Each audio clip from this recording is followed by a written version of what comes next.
Hey there, my name's Pete and I like pictures. Welcome to this very special video, and I'll try to keep the intro as short as ever possible because I presume this will be a long one and so I have to talk really fast. And this video is based on a conversation I had with my friend Angela, novice at play, that is novice-at-play.tumblr.com. Check out her blog. It is one of the most beautiful blogs out there. I absolutely love it and I adore her photos. And these really shots that I wish I had made. Amazing things. We talked about foggy forest photos. I posted a couple of foggy forest shots on my blog lately because it was pretty foggy here and I have a forest behind the house. And at the same time, Steffi also posted a couple of foggy forest photos, even from the same forest. But she has a very different approach to that, like this shot, or this shot, or this shot. And so we talked about different approaches, and Angela asked me, how did Steffi do that? What is her secret? And I didn't know, so I asked her. And she told me, but I can't tell you, because as I see it, photography is a bit like magic. No magician ever, no good magician, no honorable magician ever tells another magician's tricks. So I can't tell you how she did it, but I can tell you how I would approach that. And for sure, I cannot copy her style, but I could try to do something similar with in the way I do things. And my ways are not, that's not how to do it. It's just like I do it. And she does it her way. And that's something I really believe. And that's the last thing I say before I really start into doing that. I really believe that photography is a bit like magic, illusion, because no photo ever was real. The only thing that is real with a photo is the emotion that it evokes in the person who looks at it. And so the technique doesn't matter. Do whatever you can do whatever you want to do. And no matter if you shoot digital or analog or whatever, what kind of software you use, what kind of camera you use, it is of no importance. If it provides that, if you can do what you want to show, then do it. So, okay, I asked Steffi whether she's okay with me trying to recreate that. And she said, of course, go ahead. She even wanted to give me her raw files, but I said, no, I want to take my own pictures. And so I looked for a shot that is kind of similar. So what is similar with these shots? Let's look at full screen. It's also a backlit shot. Backlit-ish shot with trees in a foggy forest. And the light was kind of, well, at least comparable.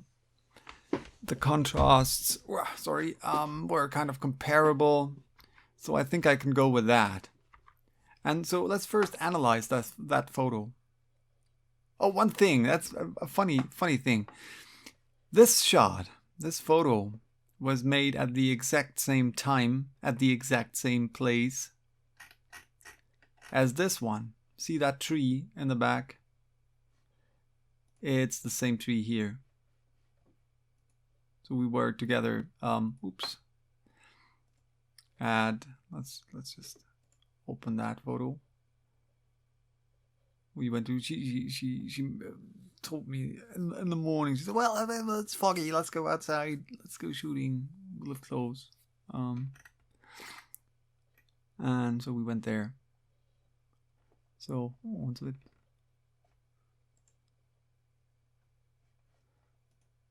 Same tree. Funny. Completely different photo.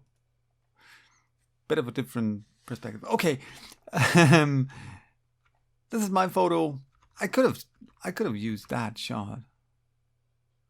Maybe I should do that. I'll look for that shot. I guess that's a better way. Where is that shot? Where is it?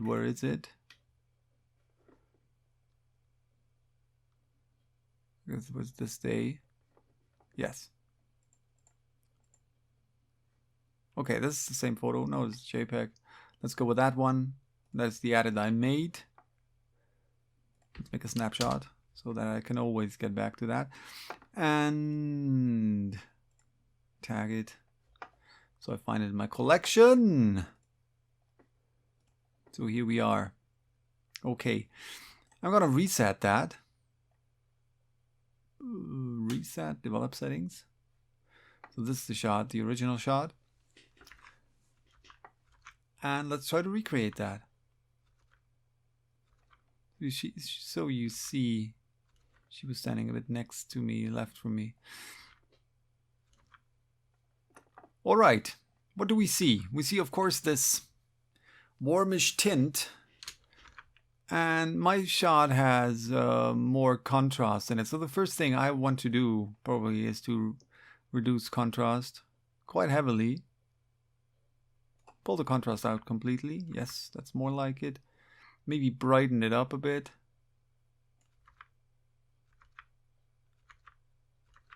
Yeah, that's it. And then I can give it a bit of more of a warmish tone. We can do that with the, try that with different white balances. I'll go with shade. Yeah, but it's not really, I will warm it up a bit more. Yeah, coming close. No, that's more, we have to use more orange in that. Okay, I can give it more orange with the split toning tool. And you see, I can tone the highlights and the shadows independently. But I want to tone the highlights. So the first thing that I do, if I do things like that, is I push the saturation to 100. So I see which color there is, and I go more into orange, like so. Yes, I guess that's about it. That is the orange tone, and I'll bring saturation back to 0, and then I'll introduce it. I guess that's it. Looks good. And I say do the same thing with the shadows. Punch up the shadows, saturation 100%, and I'll add orange. Bring it back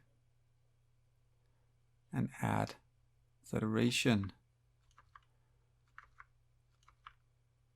But now I want to add a bit more contrast again. So you see, it's always a back and forth, a bit more contrast.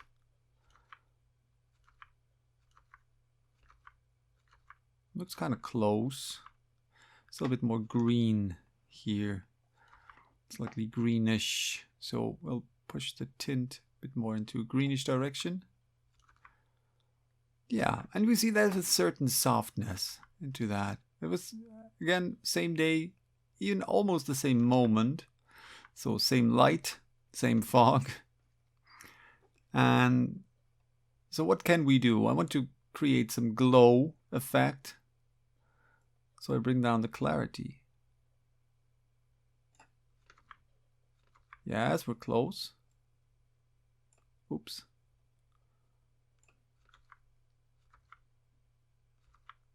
Okay, looks good. Very close. You see, the bright parts are much brighter, so we have to locally change the brightness in the background. I'll reset, I'll take the radial filter, I reset that, and I draw an ellipse. And I want the sliders affect the inside, so I click on invert mask. And I'll just raise exposure here.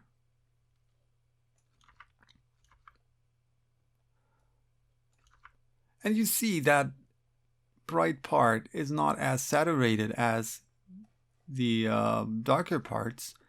So I'll bring down saturation a tad on the inside, and maybe I can even change the white balance locally a bit.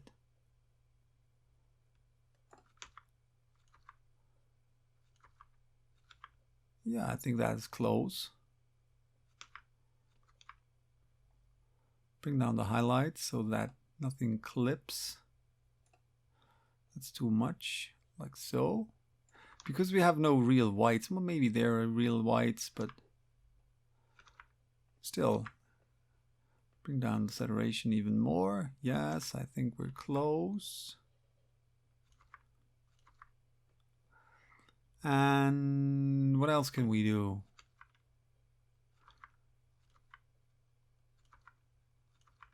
You see the trees in the foreground do have a bit more of definition.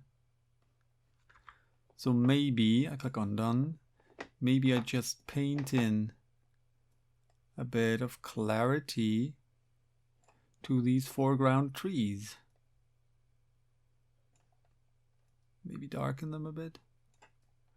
Maybe raise the contrast a bit. Yes, I like that. Let's close.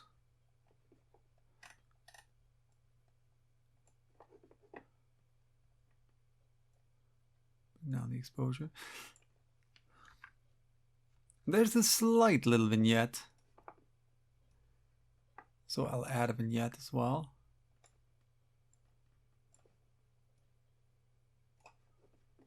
And now it's important to use the outside. Slight little vignetting.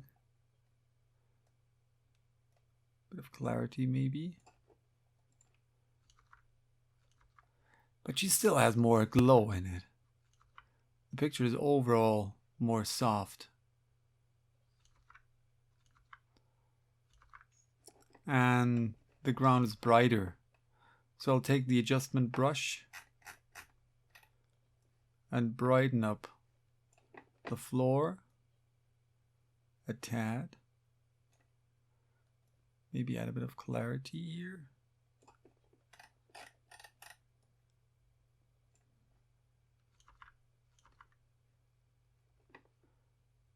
Maybe add a bit of sharpness here.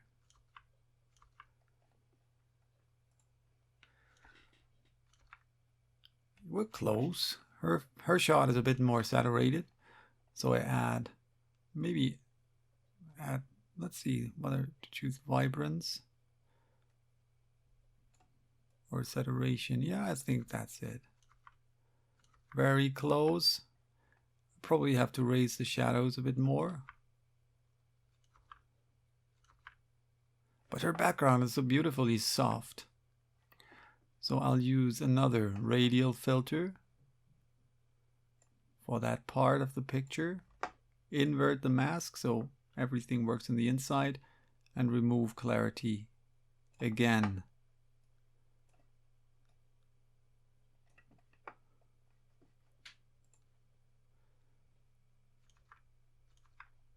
Still, that is too harsh for my taste, so I bring down the whites in the picture.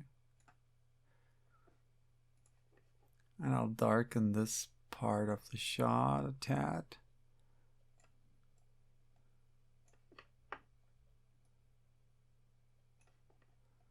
Like so. Her shot is much better, by the way. And mine only works because I cropped it, and that's what I do. Crop that photo. Now we're coming close. Still, she has more contrast in the trunks. So I'll just paint in something here in the trunks. Bring down the exposure a tad. Punch up clarity.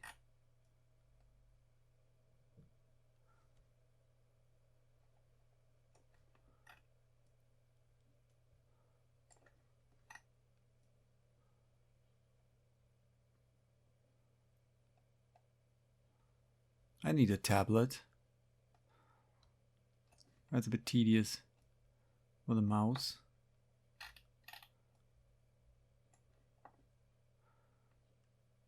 Yeah, we're coming close.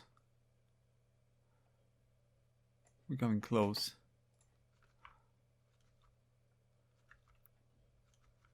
Still, she has more glow.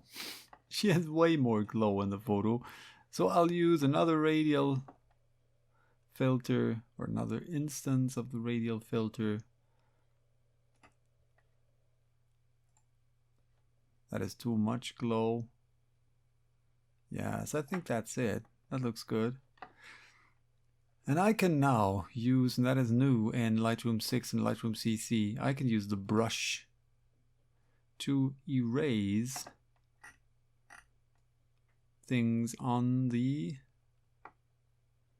trunks, so I don't have the glow on the trunks. Yeah, I should have erased it instead of painting it in. We can use the selected mask overlay for that, so that we will see what happens.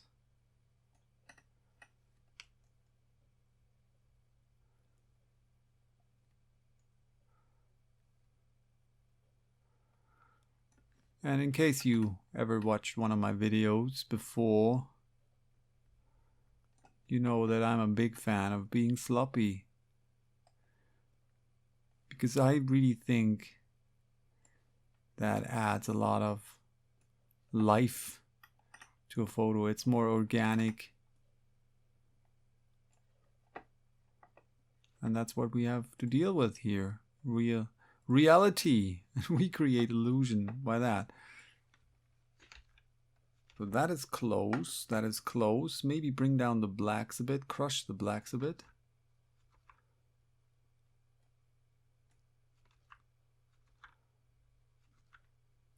Color is not completely right. Maybe we have to add a bit more green. And I go back to the split toning tool and add a bit more saturation to the orange. But still, she has Steph's photo has way more definition in it, and that I try to do it with the adjustment brush, with high clarity and a bit of sharpness, and just paint it in where I think the photo might benefit from it, like on the tree trunks.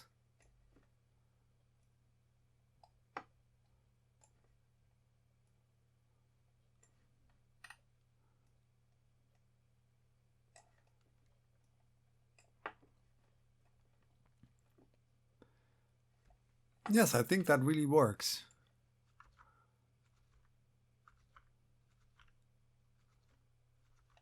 Maybe remove a bit more contrast. Okay, now I see that in Steph's photo, sorry, the background is much brighter. So I use another instance of the radial filter. Click on invert mask, you guessed it. Oops. And raise the exposure a tad. And lower the clarity a bit more. Raise the highlights. And maybe, because there are really some harsh edges, maybe even remove sharpness here. Not too much. I don't want to blur the photo. Yeah, I think that works. Duplicate that. So I'm going to have more light here. Bring up the light here.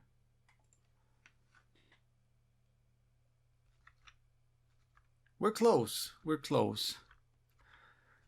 And of course, she has the background much brighter, the whole background.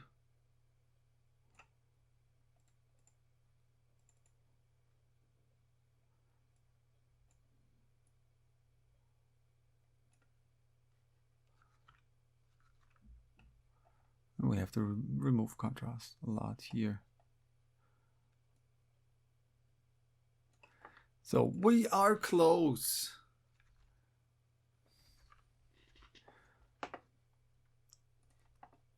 And you see, I work with a lot of instances of the radial filter.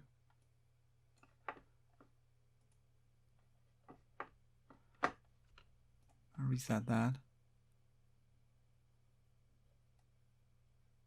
You can even overdo it. No, I don't want to. Remove clarity.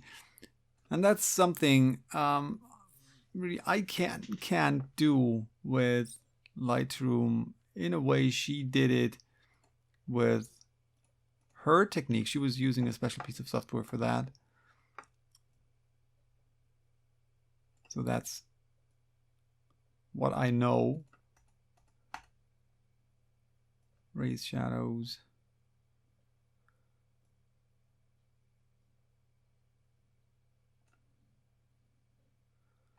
And I want to darken this part. I think now I make things only worse. Bring the shadows a bit more. So we are pretty close. Yes, I think we're pretty close. Maybe I can paint in here. Yes, that's good. I'll paint in things here to make the background stand out a bit more. And so I think we'll leave it at that point, or at that stage. Make a snapshot.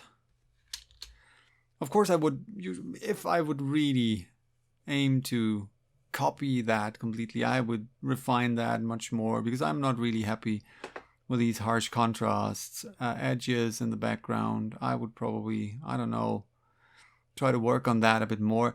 But let's keep it at that. I hope you saw a couple of things. Yeah, we're close. Maybe my shot is a bit more contrasty than hers. But we are close. I'm not happy with the background, but I think that is something I cannot really do with that shot with Lightroom only to recreate that. But yeah, we're close. I want to try something. I want to try something. Invert the mask. Bring up the shadows more and bring down the clarity.